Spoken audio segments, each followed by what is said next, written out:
Bienvenue à tous à cette 6e édition des webinaires du CETIAT concernant les travaux de l'AIE PCT-HPT. Les différents participants sont en train de se connecter, donc nous allons attendre encore quelques instants que tous soient bien en ligne.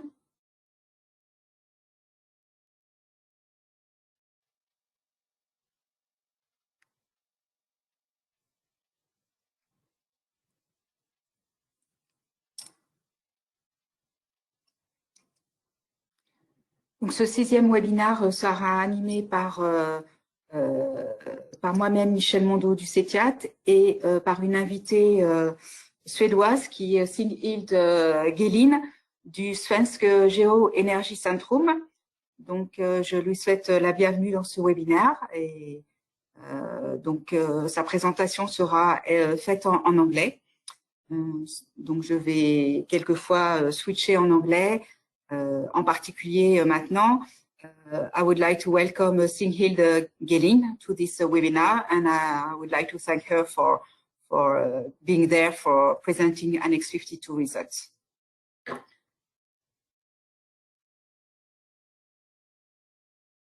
Nous allons donc démarrer ce webinaire avec son sommaire. Donc, tout d'abord, je vais vous faire un bref rappel des activités du Heat Pump Technology et de sa conférence, pour ceux qui rejoindraient cette série de webinaires pour la première fois. Ensuite, le sujet du webinaire est essentiellement dédié au suivi d'installation pour voir un petit peu ce qu'on peut avoir comme résultat et comme information pertinente comme retour sur ces suivis. Donc, je vous ferai une première présentation, Heat Pumps in Existing Residential Buildings, qui est en fait une intervention du Fraunhofer qui a été faite lors de la conférence HPC 2020, donc je vais vous faire. Et puis ensuite, donc, Sighild Gelin, Operating Agent de l'annexe 52, vous présentera les retours sur les suivis de packs géothermiques dans des grands bâtiments, principalement commerciaux, institutionnels ou des grands bâtiments de logement collectif. Et enfin, nous terminerons par un panorama des annexes qui sont en préparation. À l'issue de chacune de ces points, vous aurez un temps pour des questions auxquelles nous pourrons apporter des réponses. Et donc, vous pouvez poser vos questions dans la partie questions du webinaire. Donc, un bref rappel sur les activités de l'IEA PCT-HPT. Donc, un programme de collaboration technologique. En fait, ce sont des programmes qui ont été initiés par l'Agence internationale de l'énergie par thématique, de façon à faire émerger donc des échanges internationaux et des travaux de R&D dans des domaines tout à fait bien définis. Et en ce qui concerne les pompes à chaleur, donc c'est le Heat Pumping Technology, HPT, qui est ce programme de collaboration. Aujourd'hui, 17 pays participent à ce programme, dont la France. Le délégué officiel est l'ADEME, et l'ADEME a confié la représentation de la France au CETIAT à ce HPT. Les travaux du HPT, ce sont essentiellement des travaux de recherche et développement, de déploiement qui sont traités dans ce qu'on appelle des annexes. Et surtout, un deuxième volet très important, c'est la dissémination des informations au travers de différents outils et médias, tels que le site internet, donc www.heatpumpingtechnology.org, les comptes Twitter et LinkedIn. Sur le site internet, vous trouverez également des sites dédiés sur les annexes qui sont en cours, avec différentes informations sur des workshops, des rapports déjà disponibles. D'autres supports tels que le HPT Magazine, la newsletter ou encore le rapport annuel d'activité vous permettent donc d'avoir des informations régulières sur les activités de ce HPT. Et enfin, une conférence Heat Pump Conference qui a lieu tous les 3 ans et une journée particulière qui s'appelle la National Experts Meeting, qui est une réunion annuelle qui permet de fédérer les experts dans le domaine des pompes à chaleur pour faire un espèce de brainstorming et essayer de trouver un petit peu des sujets, d'identifier les besoins en R&D sur l'application des pompes à chaleur pour déployer justement cette technologie le plus largement possible. Alors, les missions que l'ADEME a confiées au CETIAT, ce sont bien sûr tout d'abord la représentation de la France au HPT, ce qui veut dire donc participation en tant que délégué national au comité exécutif qui va décider à la fois du plan stratégique des actions du HPT, mais également qui gère les annexes et valide le lancement d'annexes et les rapports des annexes lorsqu'elles sont terminées. Le deuxième volet de ces missions, c'est bien sûr la valorisation de toutes les activités du HPT auprès de la filière professionnelle française et en particulier promouvoir une participation active de la France dans ces travaux du HPT et tout particulièrement dans les annexes techniques. C'est ce qu'on essaye de faire donc au travers de l'organisation de webinaires. Donc depuis 2019, nous avons organisé 3 webinaires en 2019, un seul en 2020 et nous en sommes donc aujourd'hui, 29 septembre 2021, à la 6e édition de ce webinaire. Ce webinaire est enregistré en vidéo et vous pouvez retrouver toutes les vidéos des webinaires précédents sur la chaîne YouTube du CETIAT. Les informations les plus récentes, c'est les numéros du HPT Magazine donc, qui sont parus ou qui vont paraître en 2021. Donc, le premier numéro était dédié aux pompes à chaleur dans les bâtiments, les petits bâtiments collectifs. Le numéro 2 est paru récemment, donc fin août, et portait plus particulièrement sur le stockage thermique associé aux pompes à chaleur. Et enfin, le 3e numéro, qui sortira a priori en novembre, sera dédié plutôt à un groupe cible qui sont les investisseurs dans les parcs immobiliers pour montrer un peu comment ils arrivent à réduire considérablement les émissions de CO2, en particulier donc en installant des pompes à chaleur dans ces parcs immobiliers. Alors ça, ce sont les thèmes phares de ces numéros. Bien entendu, vous retrouvez dans ce HPT Magazine d'autres informations relatives à l'avancement des travaux dans les annexes, un éditorial, etc. Ce magazine est disponible gratuitement. Vous pouvez soit le télécharger, soit le lire en ligne sur le site du HPT. Le rapport d'activité 2020 est paru. Il est disponible également en téléchargement sur le site. Nous avons, nous, au CETIAT, à disposition des exemplaires papier. Donc, si vous venez au CETIAT, vous pourrez en prendre un. Si vous souhaitez qu'on vous en envoie un, il n'y a pas de problème pour le faire. Il est néanmoins aussi disponible sur le site. Alors, les actualités à suivre, bien évidemment, cette journée nationale d'experts pour lequel vous avez une information de façon à rejoindre ce groupe. La journée aura lieu le 28 octobre 2021 à Nuremberg, en Allemagne. Elle se déroulera physiquement, conjointement avec le European Heat Pump Summit qui a lieu les 26 et 27 octobre. Donc, cette journée, c'est une journée vraiment d'échange pour identifier les besoins en R&D de façon à pouvoir lancer de nouvelles annexes. Il y a une autre actualité à suivre. Ce sont des workshops qui ont été mis en place en 2021 concernant ce qu'on appelle les Member Country Reports. Donc, les délégués nationaux doivent établir des rapports sur l'état du marché, sur les activités de R&D en ce qui concerne donc le développement des pompes à chaleur dans leur pays.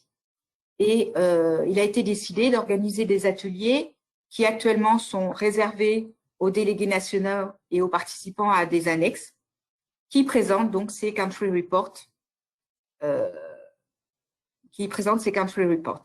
Néanmoins, les présentations sont ensuite mises en ligne sur le site Heat Pumping Technology de façon à être disponibles à l'ensemble de la profession et dans tous les pays. Donc, à ce jour, il y a 3 workshops qui ont été prévus. 2 ont déjà eu lieu, le 1er juin et le 7 septembre.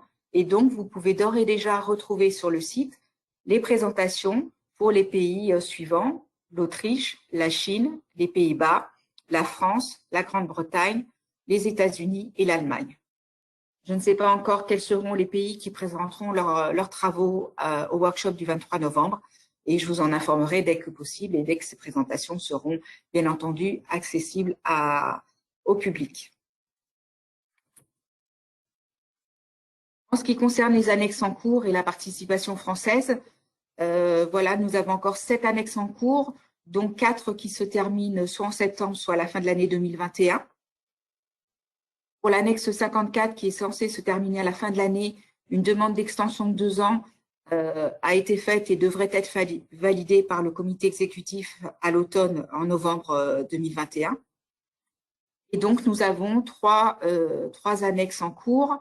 La 56 sur l'Internet des objets et les pompes à chaleur, qui se termine fin 2022 et à laquelle la France participe par l'intermédiaire d'EDF. Et 2 annexes plus récentes qui ont démarré en début 2021. L'une sur comment les pompes à chaleur peuvent apporter de la flexibilité à des réseaux multi-énergie ou des réseaux thermiques. Et l'annexe 58 sur les pompes à chaleur haute température, qui, elle, aura une durée de 3 ans, avec une participation française au travers d'EDF, là aussi. Je vous rappelle que pour ces 2 dernières annexes, la participation est toujours ouverte la première année de lancement de l'annexe. Donc, vous pouvez encore vous inscrire à cette annexe d'ici la fin 2021. Un dernier mot sur la conférence HPC 2020, qui initialement était prévue en mai 2020, physiquement à Jeju, en Corée du Sud. La conférence a eu lieu en fin avril 2021 sous une forme hybride, donc avec des participants sur place et des sessions techniques en virtuel, ce qui a quand même permis d'accueillir 370 participants en provenance de 26 pays différents. Le programme de la conférence était organisé autour d'une première journée dédiée à 6 ateliers. Ces ateliers étaient en général pilotés par des operating agents d'annexes, avec des thématiques autour des annexes en cours. Et les 2 derniers jours étaient dédiés à différentes thématiques, à 24 thématiques regroupées dans 35 sessions techniques, ce qui a permis d'avoir 200 communications, keynotes et différents posters. Aujourd'hui, les proceedings sont disponibles. Ils sont mis en vente sur le site de l'IEA-HPT sous la forme d'une clé USB qui vous est adressée pour un montant, pour un coût de 300 €. Voilà donc un bref rappel des activités puis des dernières informations. Apparemment, il n'y a pas de questions qui ont été déposées sur le site. Donc, je vous propose directement de passer à la présentation suivante. Cette présentation, donc, c'est une présentation des travaux du Fraunhofer ISE qui a été faite au HPC 2020 à la conférence et que je vais vous présenter.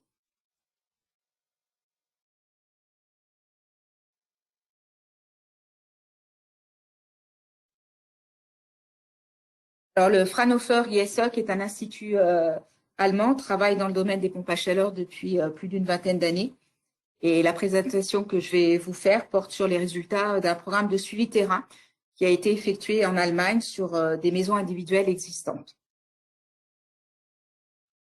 Alors, les nouveaux bâtiments sont, on le sait, pas très exigeants au niveau pour les pompes à chaleur parce que leurs besoins sont relativement faibles et les systèmes de chauffage sont à basse température.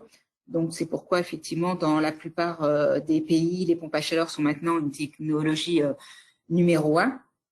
Mais toutefois, dans les bâtiments existants, la situation est assez différente. Les pompes à chaleur sont une nécessité incontournable pour atteindre les objectifs climatiques que l'on s'est donnés pour l'avenir. Et toutefois, aujourd'hui, les pompes à chaleur dans les bâtiments existants ne sont pas une solution standardisée.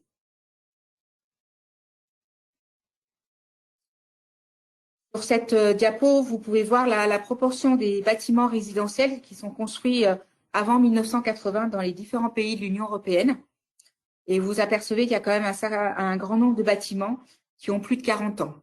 Si on regarde les couleurs du graphique, on s'aperçoit qu'en France, c'est de l'ordre de 60 à 65% et que cela atteint presque 75% en Allemagne. Donc, ça montre clairement l'importance des bâtiments existants par rapport aux nouveaux bâtiments et pour l'avenir, et ce qui est crucial dans l'implantation des pompes à chaleur dans ces bâtiments, donc pour atteindre encore une fois les objectifs climatiques que l'on se donne. Alors, 4 sujets ont été abordés dans la présentation du Fraunhofer. Tout d'abord, un retour sur les résultats d'efficacité énergétique des sites qui ont été suivis.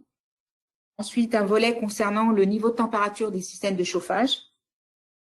troisième sur l'utilisation de l'appoint électrique, et enfin une comparaison environnementale avec des systèmes équipés de chaudières gaz.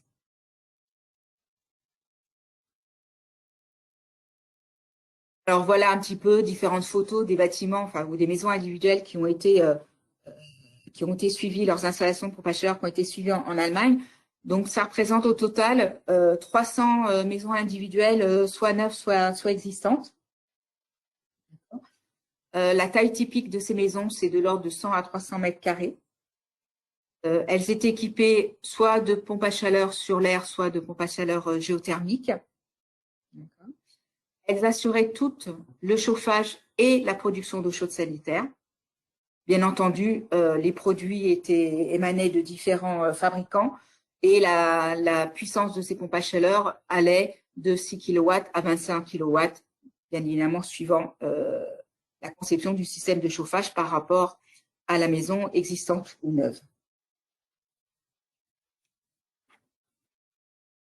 Alors, le premier point, c'est les résultats d'efficacité énergétique des deux projets de suivi de performance de PAC dans les bâtiments existants. Le premier projet du Fraunhofer s'est déroulé il y a un peu plus d'une dizaine d'années. Il portait donc sur des bâtiments, à peu près 70 bâtiments existants, de maisons individuelles existantes. Et on voit que la valeur moyenne du SPF, donc de l'efficacité du système, était de l'ordre de 2,6, avec une fourchette allant de 2,1 à 3,3. La valeur moyenne de cette efficacité était légèrement plus haute pour les packs géothermiques, puisqu'on atteint une valeur moyenne de 3,3, avec une fourchette allant de 2,2 à 4,3. À la suite, il y a un deuxième projet qui s'est déroulé plus récemment, donc de 2018 à 2019.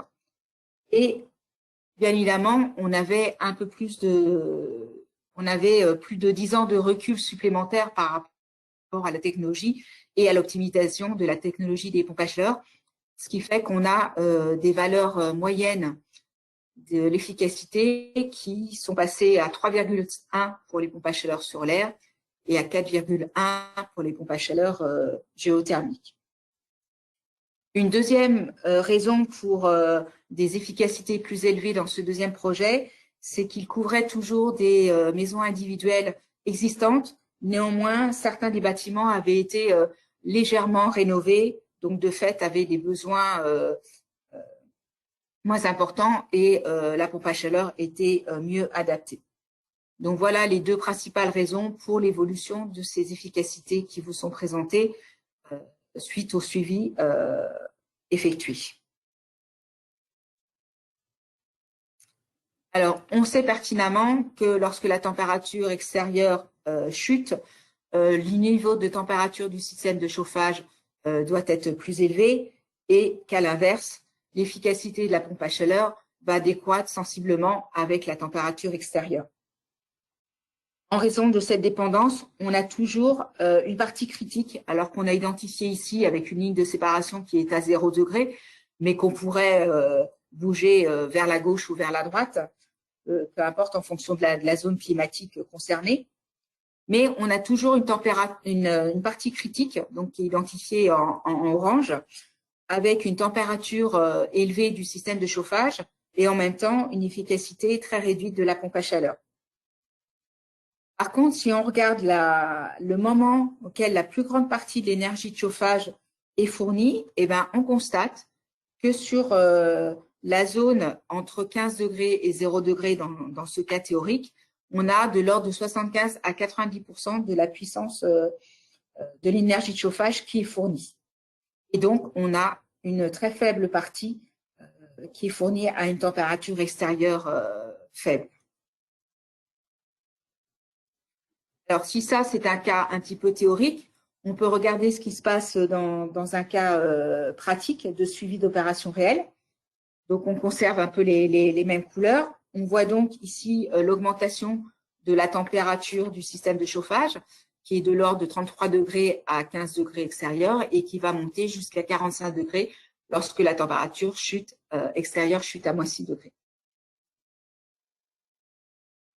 Nous avons l'efficacité en vert décroissante de la pompe à chaleur et qui chute sensiblement à partir d'à peu près 5-6 degrés. Et puis, nous avons les barres bleues qui représentent la chaleur fournie par degré de température extérieure. Et nous pouvons voir que on a à peu près 90% de la chaleur qui a été fournie pour des températures supérieures ou égales à 0 degré, ce qui fait qu'en fait, avec une efficacité relativement importante de la PAC, et qu'en fait, on n'a que 10% de l'énergie qui a été fournie à des niveaux de température où l'efficacité de la PAC est très faible. C'est la raison pour laquelle, en fait, les températures d'alimentation en chauffage les plus élevées ne sont pas cruciales dans l'efficacité globale du système, parce qu'elles n'impactent que de 10% sur la puissance de chauffage fournie. Par contre, c'est la température moyenne de l'eau de chauffage qui est importante dans cette analyse de l'efficacité et de l'obtention de cette efficacité. Alors, Fraunhofer a voulu montrer de manière un petit peu différente l'efficacité de ces pompes à chaleur avec ce graphique qui a porté sur 117 packs aéro et 149 packs géothermiques. Alors, pour les packs aéro, il dit que si on a 100% d'électricité, eh bien, la PAC aéro va pouvoir fournir en fait 292% de chaleur, ce qui correspond à l'efficacité de 2,92. Et très souvent, dans les bâtiments existants, on se demande quelle est la part de l'appoint électrique, et on suppose qu'il est assez élevé, en particulier sur ces packs air extérieur. En fait, ce qui n'est pas le cas. Si vous prenez tous les systèmes de bâtiments neufs et anciens qui ont été analysés par le Fraunhofer, eh ben, vous avez un tableau qui est assez similaire. Et en fait, on va trouver que moins de 3% de l'énergie a été utilisée pour cet appoint électrique. Et en plus, lorsque cet appoint électrique existe, il n'existe que dans 50% à peu près des installations qui ont été pilotées.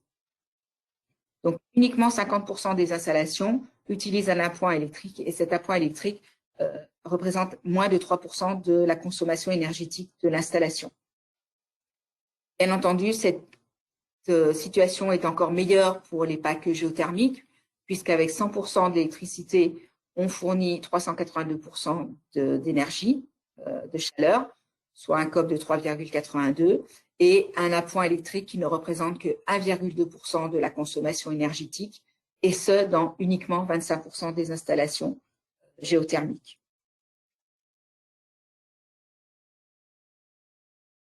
La dernière partie de la présentation concernait une évaluation environnementale des pompes à chaleur comparée à une situation d'une installation d'une chaudière gaz soutenue par du solaire thermique pour la production d'eau chaude sanitaire. Alors, la comparaison, elle se fait sur deux aspects, sur le facteur d'émission pour la production d'électricité et sur le rendement, l'efficacité énergétique de la pompe à chaleur. Alors, on commence par une évaluation au niveau mondial. Alors, sur la base des informations qui sont données par l'Agence internationale de l'énergie en 2017, le facteur, enfin en 2019, mais sur le facteur d'émission de l'électricité en 2017 pour le monde, cette émission était de l'ordre de 485 grammes par kilowattheure, alors que pour la solution gaz plus solaire, elle était évaluée à 215 grammes par kilowattheure. Donc, sur la base de ces calculs, si on considère une efficacité de la pompe à chaleur de 2, eh bien, à partir de 2, on va pouvoir obtenir des réductions des émissions de CO2. Et vous voyez, ces émissions, bien entendu, elles sont accrues avec un accroissement de l'efficacité de la pompe à chaleur. Donc, à partir d'une efficacité de 2, on va commencer à avoir des réductions. Et si on reprend les deux valeurs d'efficacité moyenne qu'on avait identifiées sur les suivis, qui étaient de 3 pour les packs aéro et de 4 pour les packs géothermiques, eh bien, on atteint de l'ordre de 30 et de 50% de réduction d'émissions de CO2. Ça, c'est la vision globale en 2017 dans le monde. Si on s'attache à regarder ce qui se passe au niveau européen, dans les 28 pays, bien entendu, l'électricité, elle est produite de manière plus propre que dans le monde global, et la valeur donc estimée est de l'ordre de 300 grammes par kilowattheure. de fait, on peut avoir une efficacité de la pompe à chaleur qui est réduite. Donc, dès que l'efficacité atteint 1,2, on a des émissions équivalentes dans les deux systèmes. Et si on reprend nos deux valeurs d'efficacité de 3 et de 4, cette fois-ci, on atteint des réductions à hauteur de près de 60 et 70% d'émissions de CO2. Si on prend la Chine comme limite géographique, là, on a une situation extrême à l'inverse qui n'est pas très bonne, puisque aujourd'hui, l'électricité produite en Chine est extrêmement carbonée. Donc, le facteur d'émission d'électricité est de l'ordre de 623 grammes par kilowattheure. D'accord. Donc, du coup, là, il faut à minima une efficacité de la pompe à chaleur de 2,6 pour avoir une situation équivalente à la solution gaz plus solaire. À partir d'une efficacité de 3, on commencera à avoir des émissions qui seront réduites de l'ordre de 13%. Et avec une efficacité de 4, là, on commence à avoir des réductions significatives de l'ordre de 35%. Mais ce qu'on souhaiterait, c'est tendre vers une situation qui est celle de la Suède. En Suède, l'électricité est produite de façon très écologique. Le facteur d'émission n'est seulement que de 52 grammes par kilowattheure, donc quasiment 4 fois moins que la solution gaz plus solaire. Donc là, même avec une PAC ayant une efficacité de 1, on a d'ores et déjà des émissions qui sont réduites de l'ordre de 80%. Et avec les efficacités de 3 et de 4 que l'on a identifiées, on atteint quasiment des émissions totalement réduites. Donc, cette situation de la Suède, bien évidemment, c'est un peu une image de l'avenir que l'on souhaiterait avoir avec une production générale d'électricité au niveau du monde, ou au moins de l'Europe, qui soit plus basée sur des énergies renouvelables et que tout le monde tende à être dans la direction de la Suède. Avec cette présentation, en résumé, ce que le Fraunhofer a voulu montrer, c'est que les résultats de l'étude montrent clairement que les pompes à chaleur sont capables de fournir la chaleur nécessaire, même dans les bâtiments existants, non rénovés ou légèrement rénovés, et avec des efficacités pertinentes. Ce n'est pas la température maximale du système de chauffage qui est importante, mais la température moyenne qui est déterminante pour l'efficacité globale de l'installation.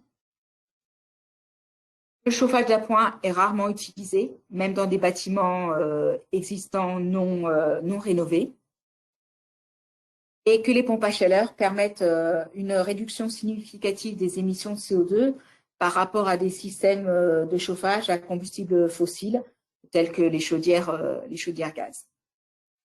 Et je rajouterai à ces conclusions du Fraunhofer que le suivi d'installation sur site est vraiment un moyen pertinent pour démontrer que les résultats théoriques peuvent tout à fait être atteints dans la réalité et que les installations peuvent atteindre des efficacités qui sont celles qu'on peut, je dirais, calculer sur le papier. Voilà, donc ça c'était la présentation que Marek Miara a donc fait au HPC 2020. Je remercie, même s'il ne m'entend pas, Marek, pour cette présentation et je suis à votre disposition pour des questions sur cette présentation. Donc, je vais basculer sur le fichier de questions.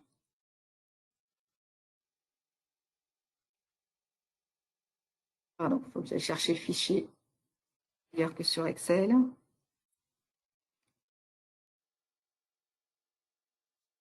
Alors, première question, savez-vous pourquoi les auteurs n'ont pas évalué la réduction des émissions de CO2 pour l'Allemagne?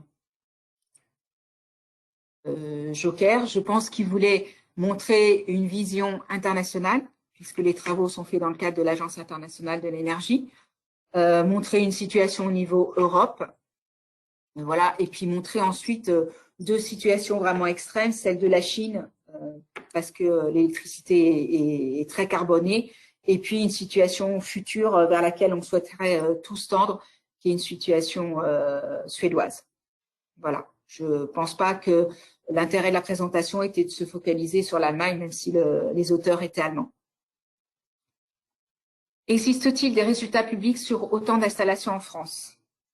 Alors, malheureusement, non. Il y a très peu de suivi d'installation en France.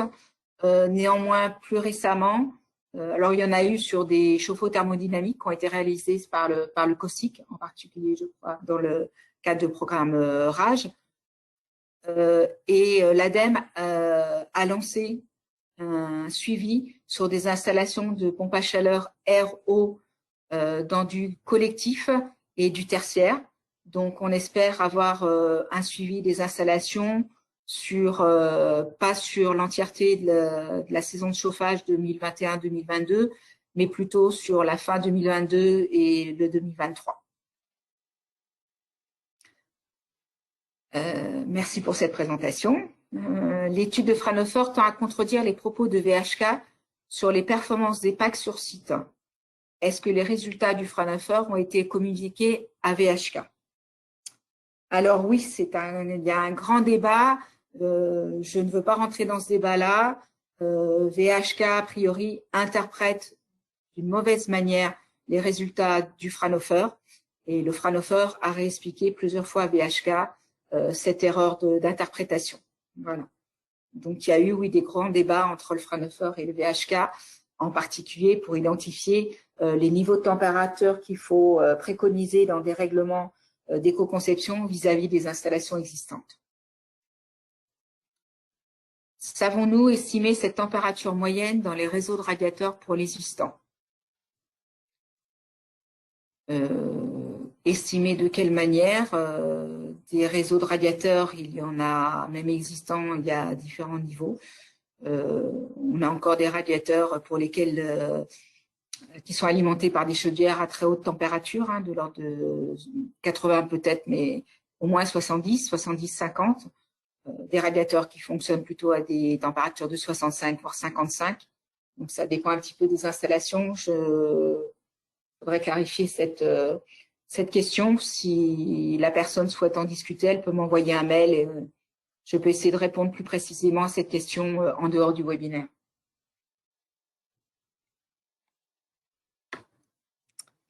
Voilà pour cette partie de la présentation. Nous allons maintenant laisser la main à Singil Gelin, qui va nous faire une présentation de l'annexe 52. Hi, Singil, can you hear me? Are you online? I am. Okay, so François will switch to allow you as a presenter. Is it okay? Yes. Can you see my presentation now? Yeah, everything is perfect. So the floor is yours. Good. Singil. Thank you very much. Thank you for inviting me to present. Yeah. Just a thing. Pour les participants, si vous pouvez poser vos questions en anglais, ça serait préférable. Si vous ne le pouvez pas, j'essaierai de les traduire pour les transmettre à Singil. Singil, I just informed the participant that it would be welcome to have questions in English, and in any case, I will translate them if necessary. Okay. So, sorry, the floor is yours. Yeah. Thank you very much, and thank you for inviting me to present Annex 52 and the work within this annex. So I'm the, let me see if I can, no. I'm the operating agent of Annex 52, which has been running from January 2018, and it will be completed in December of this year. So we're just at the end of it. We're racing to finalize all the case studies in this annex. So we are 7 countries included in this annex participating. That's Sweden, the USA, Netherlands, UK, Finland, Germany, and Norway. We have 3 subtasks that are included in the work. One is, the first is to make a bibliography of existing publications covering long-term performance.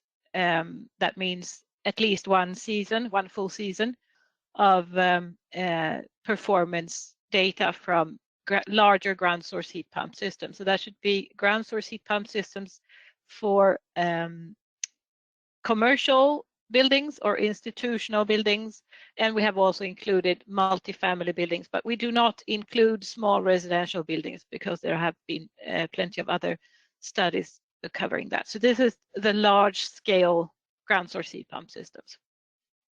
And it includes any kind of ground source. That could be boreholes, it could be aquifers, it could be surface water, it could be shallow horizontal soil systems. But so far we don't have any soil systems. So bibliography is one thing that we're making, and another is case study reports from multiple large-scale ground source heat pump systems in the 7 countries.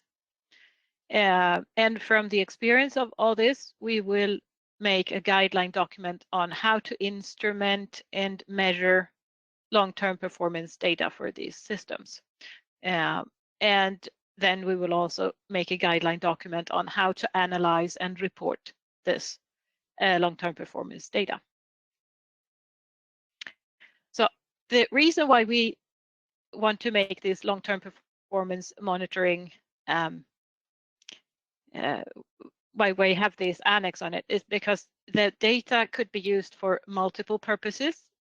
One obvious one is for fault detection, to identify erratic or problems in the system and correct them. Also for system optimization and development for the actual system and also for future systems. Then also for checking design criteria, like checking if a building or a system works as it was intended in the design, and also for system benchmarking, that is to say, is this a good or a bad ground source heat pump system? Could it be better, or how to make them better, and so on. What system work well? So there are multiple purposes for this long-term performance monitoring. So the first thing we did was to make this bibliography, and we're adding all the time, but we are now up to more than 80 publications describing this long-term performance of larger ground source heat pump system, and the bibliography now covers 15 systems in 15 countries. And from this bibliography, we have concluded some important things. One is that the nomenclature for performance indicators is very inconsistent in the literature and often unclear. So it's not clearly shown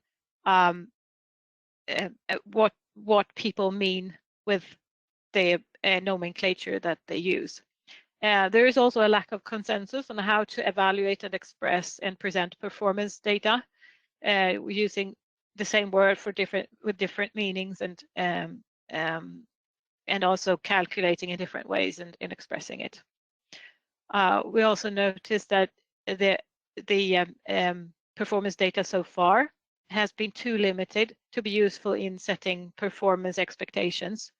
So you can't really say this is what we can expect, because we have too few data to give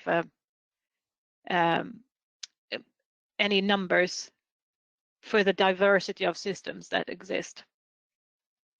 Another thing that we noticed is that it is very, very unusual that the published data include some kind of uncertainty analysis. So they typically just give a value, like the SPF is 3.5 or something, but it does not state or show the uncertainty in this value. And since this is field measurements, there are uncertainties, and these should be more frequently shown. Right. We have also looked at different kinds of common performance indicators and what kind of performance indicators we're looking at. And in the very beginning, we identified that the commonly used performance indicators such as COP, SCOP, EER, and SEER, since they mainly are used for codes and standards, and they are identifying the performance of heat pump units or cooling machine units at a certain time at a certain moment at certain specified standard conditions. They are not suitable for long-term performance evaluation data. So we are looking at performance factors instead, not COP, but performance factors. And for these performance factors, it is very important to clearly state the time frame for which they are evaluated, and also the system boundary for which they are defined. So that has to be clearly stated. And in the literature, we can see that this is not often done. So it is difficult to compare two studies because they don't clearly state the system boundaries and the time frame for the evaluation.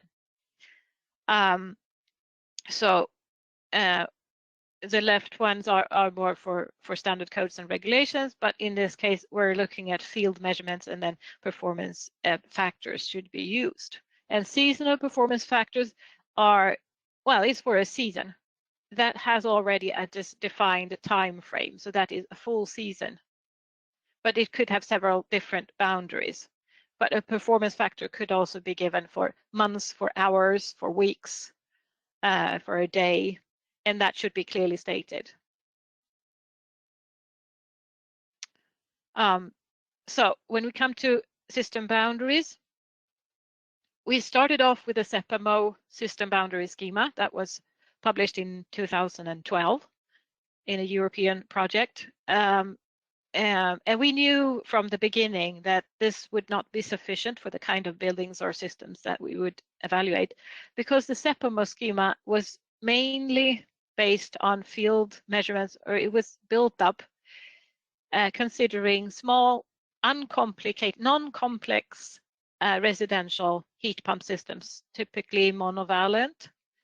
And they work fine for that, I think. This shows how they work. And you can also notice that there is a certain inconsistency in the system or in the schema when you evaluate for heating and cooling respectively. So the system boundaries 3 and 4 are reversed for heating and cooling, right? So they are similar. It's the same boundary for boundary 1 and for boundary 2, but for boundary 3, in heating mode, the backup heater is included. This supplementary heating is included, and whereas it's in system boundary 4 that the supplementary cooling is included for cooling evaluation. So this made it very difficult to evaluate systems which both provide heating and cooling, such as most of the larger ground source heat pump systems. And we had to come up with an extended or a modified system boundary schema to work for the diversity of construction of the large ground source heat pump systems in our study. So this is what we wanted. We had some criteria that we wanted to meet. One was that the system boundaries have to be consistent for heating and cooling, so that we can evaluate a total performance factor for including both heating and cooling, because there are often simultaneous heating and cooling provided in these systems, the larger systems. We also wanted one level for evaluation of the ground source itself. That's missing in the CEPAMO system because it's a general heat pump schema for smaller heat pumps. But we wanted to be able to evaluate the ground source, just the ground circuit. We also wanted some flexibility to handle multiple supplementary heating and cooling sources, and that was actually quite difficult to find a way to do, because these supplementary systems or sources for larger systems, they could be attached at very different points of a system. So it could actually be attached more or less directly to the ground source, but it could also be on the load side somewhere.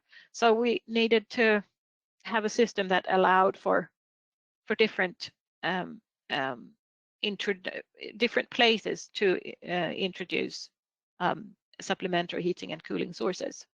We wanted one level for the buffer tank because there are very few of these larger systems that don't have buffer tanks. We also needed quite some flexibility in the system so that we could handle everything from direct cooling systems without heat pumps to high temperature borehole thermal energy storage with very high temperatures, sometimes with, sometimes without heat pumps. And also at the same time, we should handle systems for offices with mid temperatures and both heating and cooling, providing both heating and cooling. And yet we did not want to step away too far from the CEPAMO schema, since the CEPAMO boundary schema is used within the EU.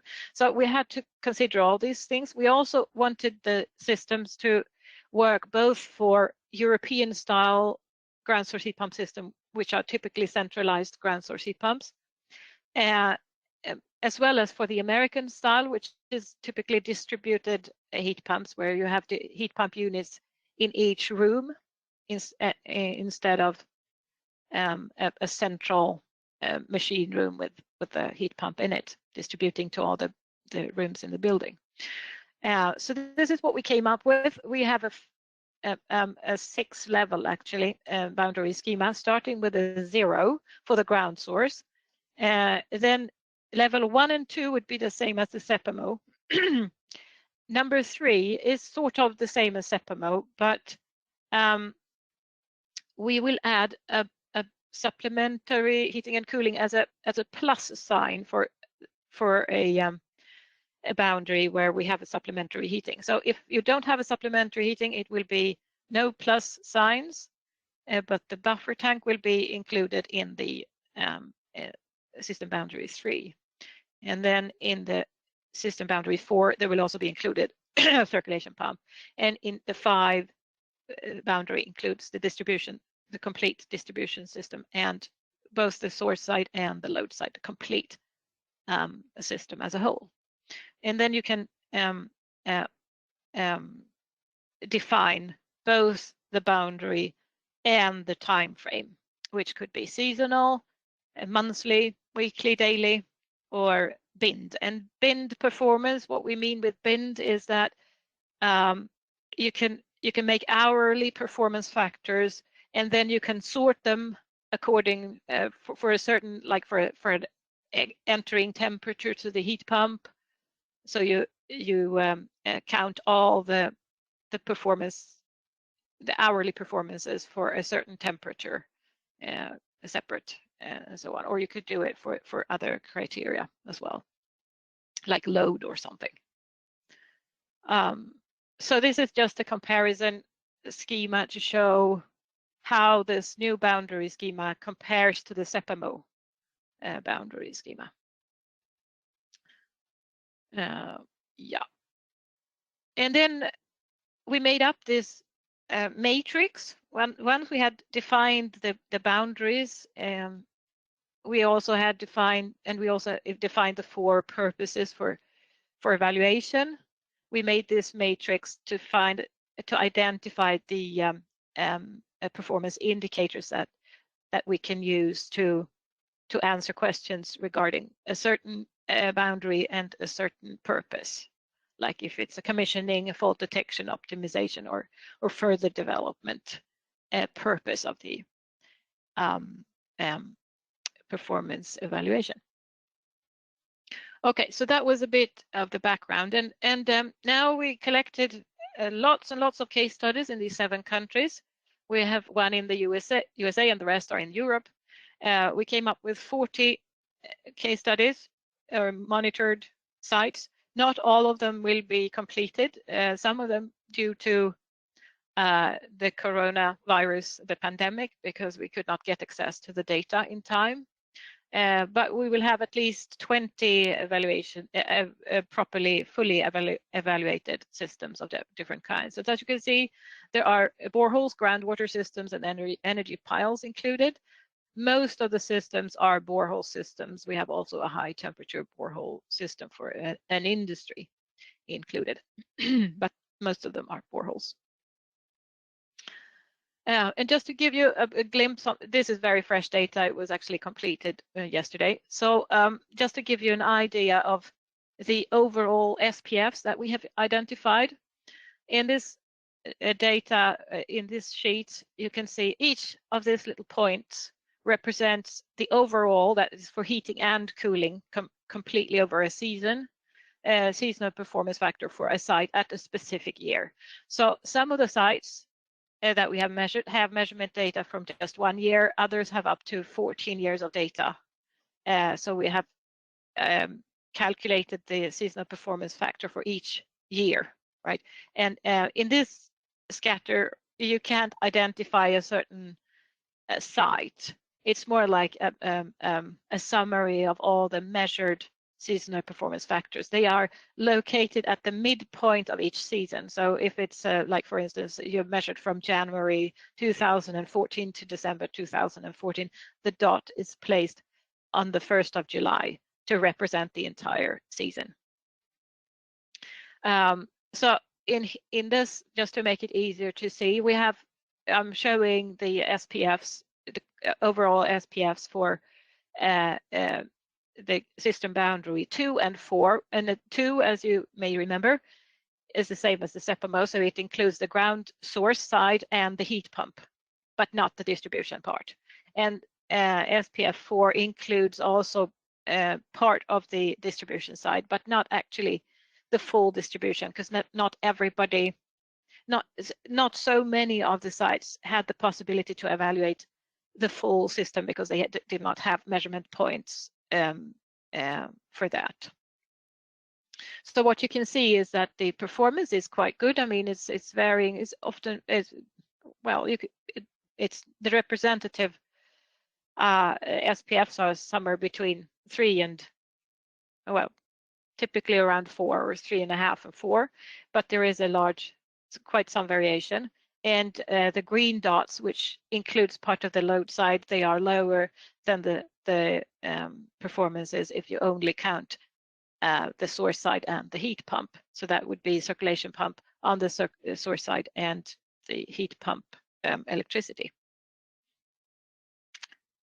Those who are very high, they are that's what the high temperature storage is among them. Here is another view of SPFs 2 and 4 for heating and cooling respectively. So we have divided it over just the heating season and the cooling season, and then you can see that it's the same trend, of course, that the SPF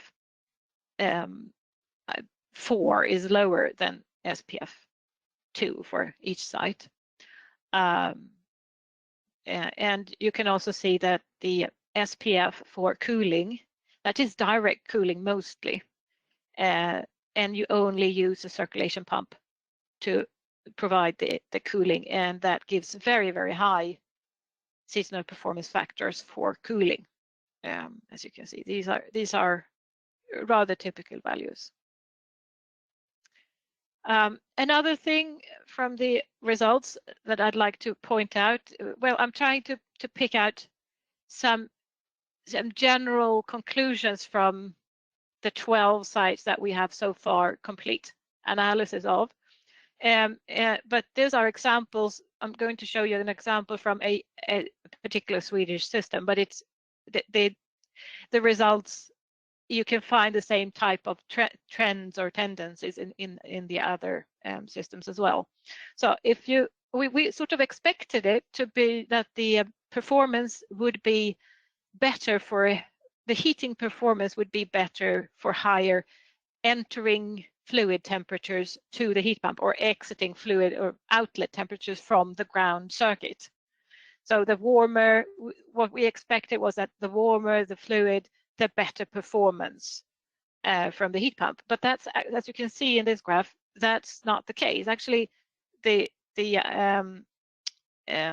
performance is decreasing a bit with increasing temperatures. So what we found out instead was that there is a very clear relation between the load heating provider or cooling, so the amount of load provided and the performance factor. And the reason for this is, it is actually quite obvious. It is that there is parasitic losses or energy used by this for domestic hot water production or for Legionella protection or so on, circulation in the ground circuit that goes on all the time, and that does not decrease proportionally with decreasing load, right? So when you have a low load, these factors will be dominant, and that will decrease the performance at those load amounts. And the higher load, the less dominant these factors will be. So this is just to show you this, and this is another example from the one and only distributed system we have from the USA. It shows the same thing, that for low loads, the performance is low because of these parasitic losses or distribution losses, and the higher load, the better performance, because these factors will be less have less impact. Right. So our observation so far is that measured performance is more affected by the amount of heating and cooling provided than by the outlet temperature from the ground loop to the heat pump, and that's why it's important to minimize the energy usage by the distribution system. Also, to look over the Legionella protection and domestic hot water circulation to minimize those losses, and from internal control boards, for instance, built in the heat pumps. Also, look at the ground circuit circulation flow rate, if that could be decreased, because that's another factor that decreases the performance. Also to optimize set points. It's often to see that it's often identified non-ideal set points that when they are adjusted, the performance is increasing significantly. Right, to sum this up, generally from our studies, we can see that most of the systems work well and they have good performance, but there are often possibilities to optimize it further. And I want to stress on this, the systems that we have included in this study is not typically, I mean, they are not cherry picked or anything. It's just a sample. They are not necessarily representative. It's just a number of larger ground source heat pump systems that we could get data from. Some are good, some are not so good. So it's just not necessarily a benchmarking set of ground source heat pump systems, but we can see that they work generally well. We have also seen that there are too few good quality long-term performance monitoring case studies available, but that they are very useful. We want to stress on the importance of clearly stated boundaries and evaluation timeframes, and that we need more uncertainty analysis from field measurements to account for or to show the uncertainties. Another observation is that it's very common that there is missing instrumentation and poor data quality in these systems, and that is why we hope that our instrumentation and uncertainty analysis guidelines will help bridge this. Also, this with minimizing parasitic losses and distribution losses is important to improve the performance. And now just show you some deliverables from Annex 52. We have the bibliography, and we have the instrumentation guideline and uncertainty guidelines. They are just about to be published. We're about to decide on their completion. We have already 2 sets of detailed open access performance measurement data published, and they are available for anyone who would like to use them for whatever purpose they have. We have a number of case study reports that are the reporting is ongoing, and they're just I'm just collecting them and compiling them. We have so far 7 peer-reviewed journal articles about the case studies in Annex 52. We have also 10 published conference papers, and a performance analysis guideline is in progress. So there is a slide with a bibliography if anyone is interested. You can look at the slides later. And then we have our webpage, Heat Pumping Technologies, Annex 52, where you can find a list of the publications and also other material. And that concludes my presentation, and I'm open for questions. Thank you. Thank you very much, Signhild, for this very clear and comprehensive presentation. So we have a few questions, or we have one question that you can read, but I can read as well. Are there public events foreseen in which the results of this annex will be presented, and will all results be publicly available?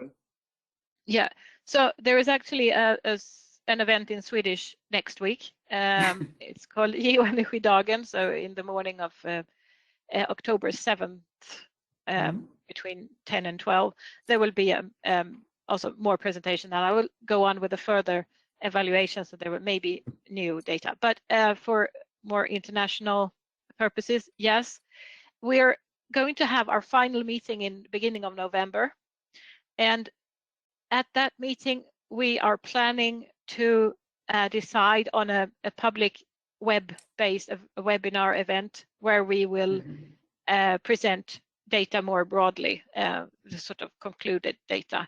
It may not happen in 2021. It may have to be in the beginning of 2022.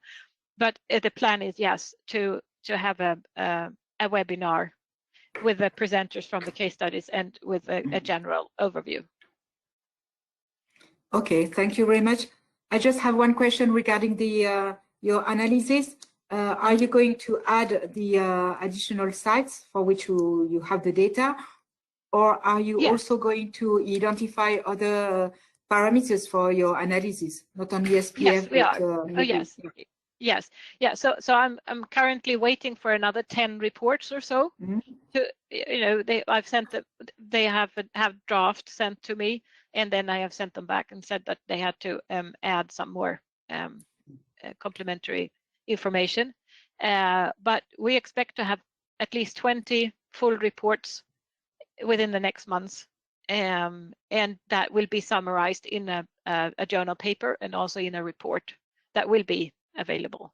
And there will be not only this analyzed, but also other parameters analyzed. Okay.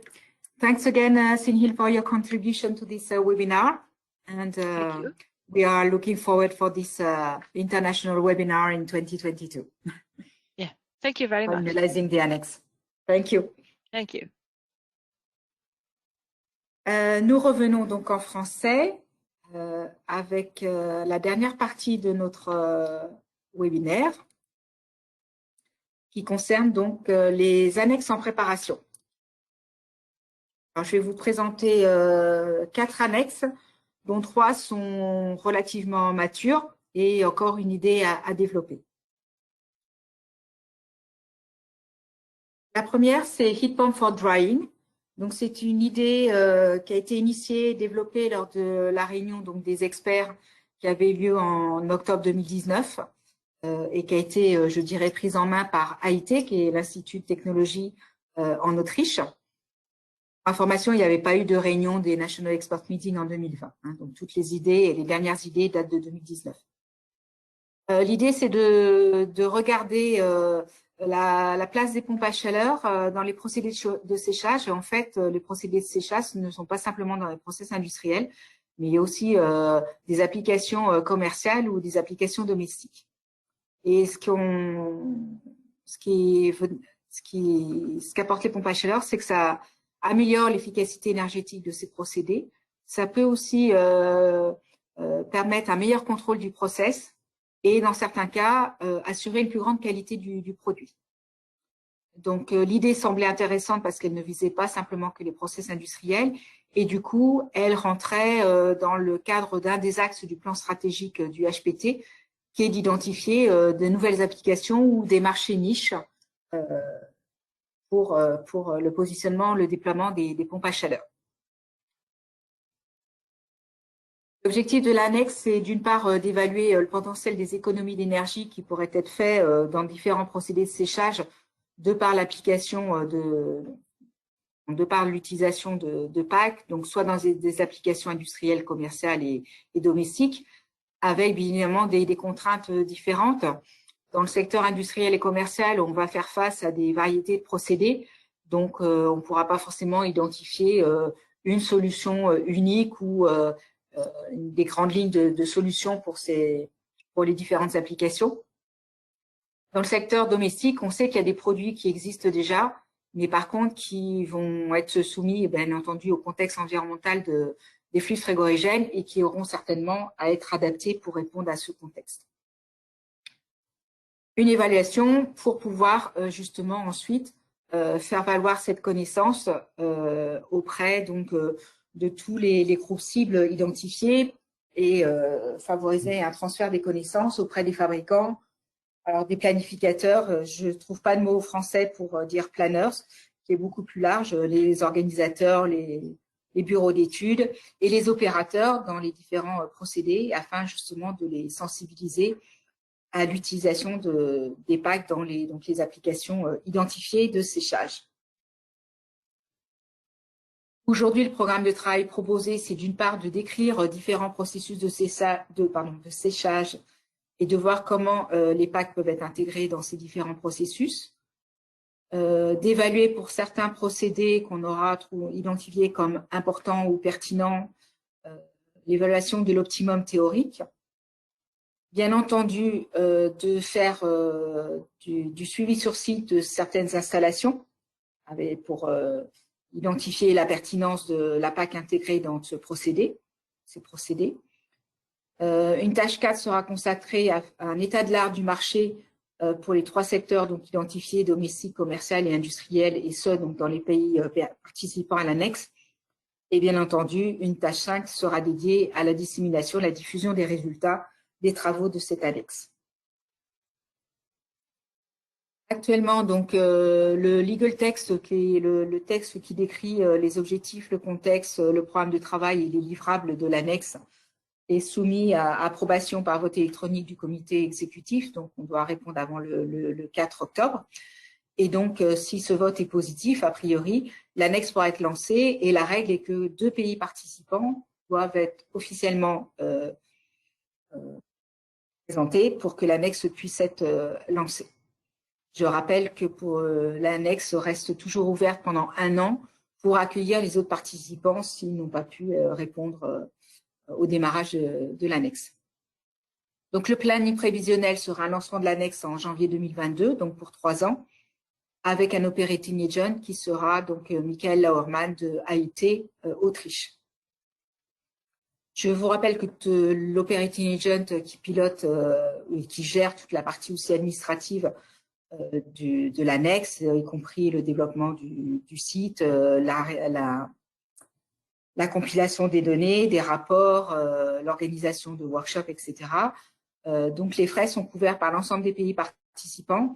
Et si plus de 4 pays participent à cette annexe, les frais seraient de l'ordre de 5 000 € par an. Donc, on sait d'ores et déjà que les pays intéressés, qui doivent donc officialiser leur participation, seraient, outre l'operating agent, la Belgique, la Suisse, l'Allemagne, la Norvège et la Suède. Voilà. Donc, si vous êtes intéressé pour participer à cette annexe, n'hésitez pas à me contacter de façon à ce qu'on voit comment la participation française peut s'organiser.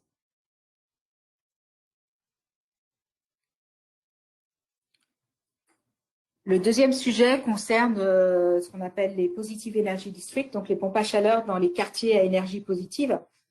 Il y avait une annexe 40 qui a traité des concepts et typologies de pompes à chaleur qui seraient adaptés pour des bâtiments à énergie quasi nulle, hein, les NZEB, poursuivi par une annexe 49 qui était plutôt aussi d'étendre ce concept à plutôt des groupes de bâtiments aussi.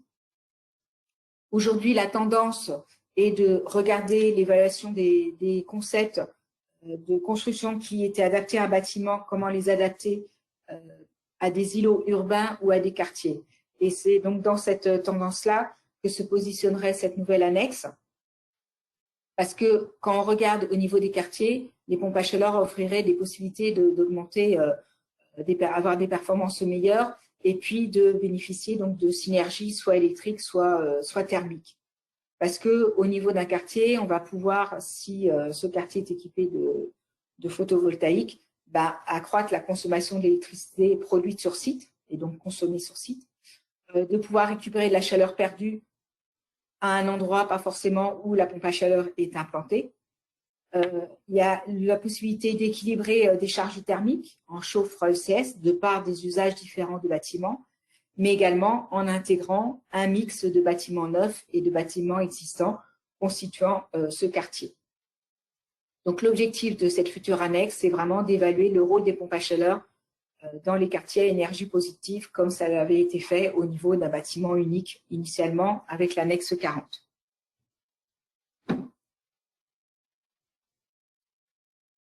Dans le programme proposé, la tâche 1 consistera à évaluer et à comparer donc, ce qui se fait au niveau des quartiers à énergie positive qui existent déjà dans les pays participants et de voir les typologies de PAC et les installations de PAC qui y sont intégrées. Ensuite, ce sera de développer des concepts un petit peu génériques pour l'application des PAC au niveau des bâtiments individuels et des quartiers, de façon à atteindre ce bilan énergétique positif. Et ensuite, de modéliser, dimensionner des PAC pour être intégrés dans ces quartiers. Donc, la conception des concepts, ça va aller à la fois, la comparaison, ça va d'un concept décentralisé totalement au niveau d'un bâtiment et puis de concepts centralisés au niveau d'un quartier avec un mix entre les deux.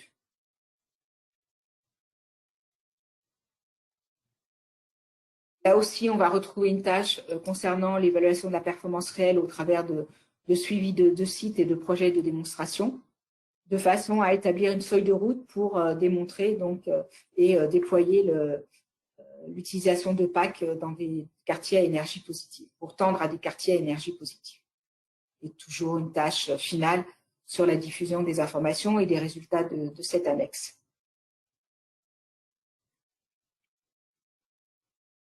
Une première version du legal text a circulé auprès des délégués nationaux. On a émis un certain nombre de commentaires. Donc, l'operating agent, qui en l'occurrence est Carsten Vermonner de la Suisse, est en train de revoir ce legal text.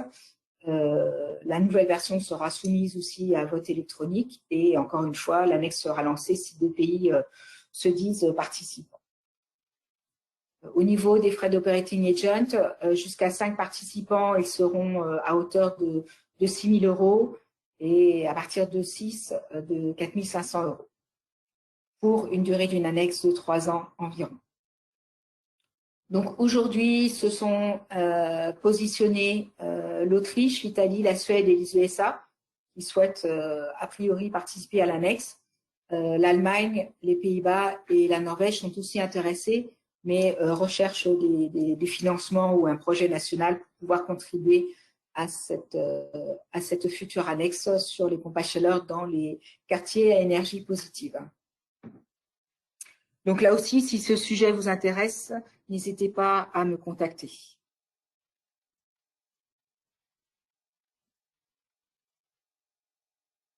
La troisième idée est une idée qui émane de la Grande-Bretagne, de Roger Hitchin, qui est donc l'utilisation de pompes à chaleur pour la rénovation de bâtiments non résidentiels existants, mais de forte taille. Hein. Donc, on n'est pas sur du résidentiel, on est sur tout autre type de bâtiments. L'idée qui a émane du contexte actuel, c'est qu'il y a un fort potentiel d'économie d'énergie dans les bâtiments existants et pas seulement dans les bâtiments résidentiels, mais aussi dans les bâtiments non résidentiels. Donc, ça va des bâtiments tertiaires, non commerciaux, des bâtiments d'éducation, des universités, des gymnases, des mairies, voilà, toutes sortes de bâtiments, des EHPAD, etc. Il y a un large éventail de systèmes qui peuvent être implantés dans ces bâtiments. Néanmoins, il faut quand même que ce soit des systèmes qui soient conçus avec l'implication d'ingénieurs professionnels. Hein. Il n'y a pas de solution standard pour ces installations. Il y a un certain nombre de challenges. C'est que dans un bâtiment à rénover de ce type-là, la conception peut être complexe, on l'a vu. Elle peut se faire à différents niveaux de rénovation du bâtiment ou du système de chauffage. Ça peut être simplement le remplacement de la chaudière. Ça peut aller à la rénovation complète du système de chauffage s'il y a aussi une rénovation partielle du bâtiment, de l'enveloppe du bâtiment. On peut proposer différentes solutions, que ce soit pour du chauffage, du refroidissement de l'ECS ou de la combinaison de ces fonctions. On peut travailler sur un vecteur R ou sur un vecteur O. On peut aller d'une solution totalement centralisée à une solution totalement décentralisée dans le bâtiment. Et puis, un facteur important dans ce type de rénovation, c'est la prise en compte des contraintes d'encombrement et d'installation de la nouvelle solution avec pompe à chaleur dans le bâtiment existant. Donc, pas mal de challenges qu'on souhaiterait pouvoir vaincre au travers de cette annexe. Ce qu'on a vu comme obstacle au développement de ces packs, c'est qu'on a peu d'informations pertinentes ou celles qu'on a, on a du mal à les identifier. On sait au travers du HPT qu'on a déjà des éléments dans différentes annexes existantes, hein, qui ont travaillé soit sur des réseaux, soit sur d'autres bâtiments. On peut quand même s'inspirer de ce qu'il y a. Il faut qu'on aille chercher aussi d'autres informations. On a un manque flagrant d'expérience pratique sur des solutions, sur de la démonstration de performance. Voilà. À partir de toute cette réflexion, Roger Hitchin a initié un workshop auquel vous avez été conviés, qui s'est déroulé les 14 et 15 septembre. Et c'était pour un échange avec les participants potentiels à une future annexe pour voir un petit peu comment orienter le programme de travail par rapport à sa vision, mais aussi à la vision de ses participants, pour pouvoir affiner la préparation d'un legal text pour une annexe.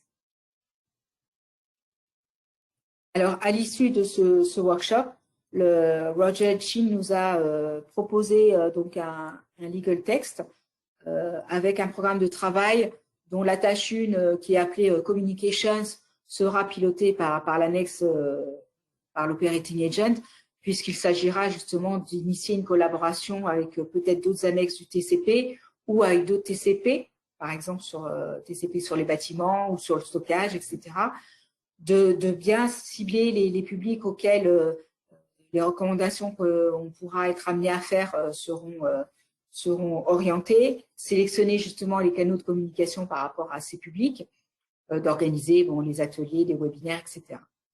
Au niveau du travail, je dirais, plus technique, tout d'abord, il va falloir évaluer toute la connaissance qu'on peut avoir au travers de la littérature, des normes, de guides industriels, etc. Ça va être de rechercher et d'examiner ce qu'on a à la base concernant donc ce rétrofit de PAC dans des grands bâtiments non résidentiels. À partir de ça, ça sera développé en fait un process de support à l'aide à la décision, c'est-à-dire peut-être de construire un arbre de décision, de développer cette procédure pour pouvoir trouver la bonne option qui va avec le bon bâtiment. Bien entendu, cet arbre de décision, il va être bâti et enrichi et révisé tout au long de la durée de l'annexe.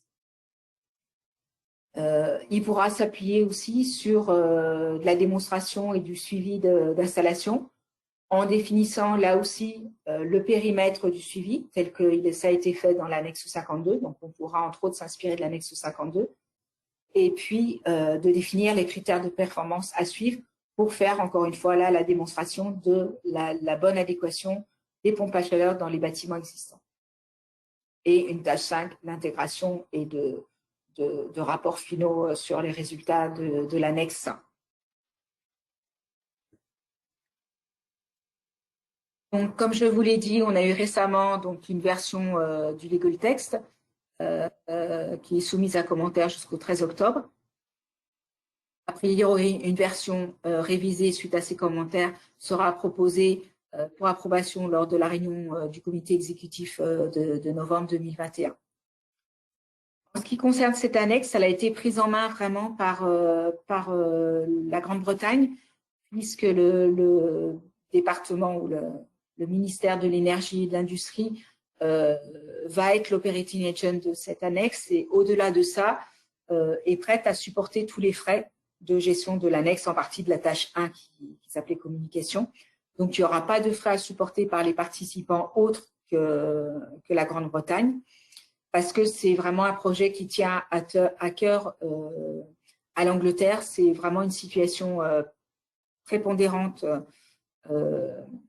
en Angleterre et on sait qu'il y a une grande part des économies d'énergie qui doit être faite au travers de la rénovation des bâtiments existants et encore une fois, pas seulement les bâtiments résidentiels, mais tous les autres bâtiments. Donc voilà pour cette troisième idée. Donc là encore, revenez vers moi si elle vous intéresse. Le quatrième sujet est beaucoup moins, je ne veux pas dire que le sujet n'est pas élaboré, mais l'annexe est un peu moins élaboré. Ça reste encore une idée qui a été discutée lors du dernier comité exécutif de mai 2021. Sur la base de l'annexe 50 qui traitait des pompes à chaleur dans les bâtiments, les petits bâtiments collectifs pour les applications de chauffage et de production de CS, il avait été développé un outil matriciel pour identifier des solutions. Donc, en fait, il y avait des concepts qui avaient été définis. Là, encore une fois, du concept centralisé à un concept totalement décentralisé par appartement, avec des intermédiaires, en fonction des vecteurs qui étaient disponibles, du type de bâtiment, etc. L'utilisateur pouvait utiliser cet outil pour identifier un concept plus approprié à son bâtiment. Il pouvait avoir une description de ce concept et un cas d'étude avec un suivi qui avait été fait pour montrer un petit peu l'installation et les performances qui pouvaient être attendues. Donc, sur cette base-là, la nouvelle idée, c'était de focaliser sur les bâtiments collectifs nouveaux et existants, mais plutôt dans des villes à forte densité. Donc, initialement, c'était une poursuite de l'annexe 50 pour conforter la base de données des cas de démonstration, de développer l'outil matriciel avec plus de détails sur les solutions, peut-être de développer une application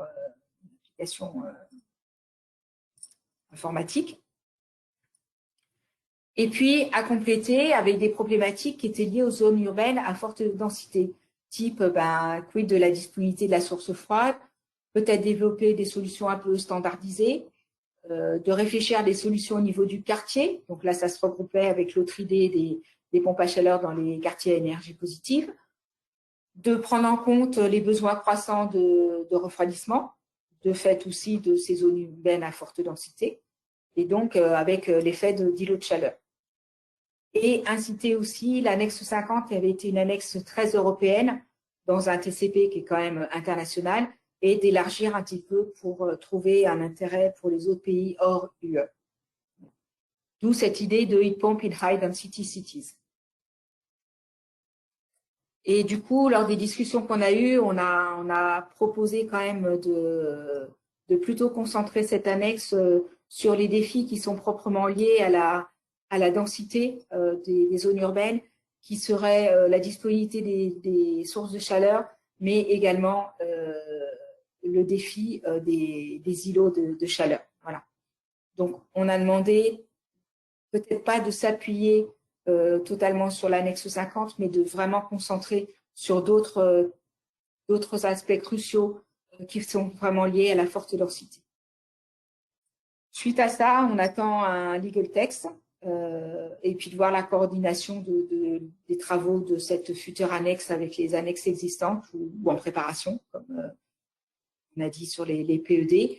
On n'a rien vu pour l'instant, donc voilà, c'est encore en discussion. Peut-être qu'on va reprendre ce sujet-là lors des réflexions à la réunion du 28 octobre à Nuremberg, donc du National Expert Meeting, peut-être pour retravailler, revisiter cette idée pour en faire une future annexe.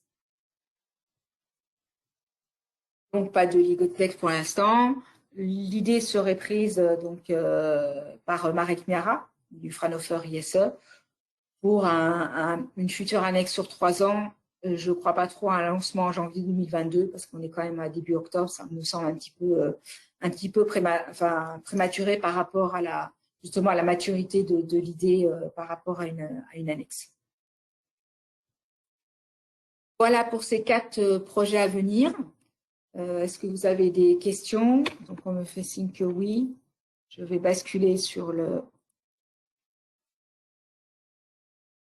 Alors, il y en a 2, c'est ça? Quels sont les procédés domestiques visés? Séchage du linge, autres? Alors oui, il y a le séchage du linge. J'avoue que moi, je ne les connais pas. Ils n'ont pas été précisés pour l'instant. Ça serait en particulier le séchage du linge. Après, il y en a peut-être d'autres. Je ne les connais pas. Sur les packs dans les PED, savez-vous si les packs géothermiques seront considérés? A priori, justement, ça va identifier tous les systèmes qui permettront d'être implantés et combinés pour pouvoir effectivement avoir des quartiers à énergie positive. Dans les bâtiments à énergie positive, les packs géothermiques ont été identifiés, donc il n'y a pas de raison qu'elles soient exclues dans l'analyse, dans la recherche et l'analyse de solutions pour des bâtiments PED. Alors, entre-temps, on a eu 2 autres questions ou une clarification de la question qui avait été posée sur la présentation des travaux du Fraunhofer. Il y avait une question, c'était savons-nous estimer cette température moyenne dans les réseaux de radiateurs pour l'existant? Donc, j'avais demandé de clarifier et on me dit que ça porte sur le parc moyen. Est-ce que globalement, on réussira à mettre des packs? Est-ce que c'est un grand point de vigilance? Alors,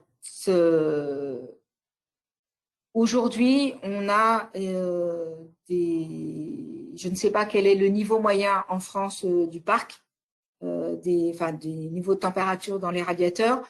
On a des packs aujourd'hui qui vont pouvoir délivrer des températures de plus en plus hautes. Hein. Ça reste des niches. Tous les constructeurs ou la plupart des constructeurs ont quand même dans leur catalogue des pompes à chaleur à haute température, à 60 voire 65 degrés. Bien évidemment, ça reste des niches. L'intérêt, c'est quand même de rénover les bâtiments avant d'installer des pompes à chaleur pour réduire les besoins. La problématique ne sera pas la même dans le résidentiel individuel comme dans le résidentiel collectif. Voilà, donc ça peut être un point de vigilance et on sait encore une fois que les économies d'énergie, le potentiel d'économie d'énergie se trouve là, donc il y a des gros efforts à faire là-dessus. Est-ce que les efficacités mesurées sur le terrain ont été comparées avec les efficacités déclarées? Alors ça, c'est toujours une question qui est posée quand on présente des résultats de monitoring. On a vu qu'il y a différents périmètres, que le périmètre qui a été utilisé pour Fraunhofer par Fraunhofer n'a pas été spécifiquement indiqué, mais c'est un périmètre 3, c'est-à-dire que il y a la source, la PAC et l'appoint, hein, puisqu'on a identifié la contribution de l'appoint. C'est en général le périmètre qui est identifié. Si on va sur le 4, il y a la distribution et là, ça peut être plus différencié par suivi. C'est toujours difficile de comparer une efficacité réelle sur un périmètre donné sur des efficacités qui sont déclarées dans des conditions conventionnelles et qui ne concernent que, en général, que la PAC, quelquefois avec un petit appoint, par exemple, pour les packs géothermiques, la prise en compte de la contribution de la pompe de circulation côté source n'est pas prise en compte de la même façon. Donc, c'est toujours très difficile de comparer. Je ne sais pas si Fraunhofer l'a fait. Et en général, on évite un petit peu de faire ce genre de comparaison. On peut le faire au niveau SPF 4, plus entre FPF 3 et FPF 4 pour voir les problématiques d'installation. Et dans l'annexe 52, on a bien vu que c'était quelque chose qui ressortait, qu'il y a des efforts à faire sur l'installation si les performances du produit lui-même est important, l'efficacité peut être fortement dégradée par l'installation. Après, faire une comparaison avec des efficacités déclarées, c'est toujours une difficulté et un risque de mauvaise interprétation. Voilà, ceci termine notre webinaire de ce jour. Je tiens à vous remercier pour votre participation, pour votre intérêt au travers des questions. À l'issue de ce webinaire, dès que je vous aurai quitté, nous allons vous adresser une enquête de suivi du webinaire par mail. Donc, je vous remercie d'avance de vos réponses à cette enquête et je vous dis certainement à très bientôt pour une 7e édition d'un webinaire qui devrait se dérouler en tout début 2022. Nous restons dans tous les cas à votre écoute et si vous êtes intéressé encore une fois par ces annexes en préparation, je reste à votre disposition. Merci et bonne fin de journée. À très bientôt. Au revoir.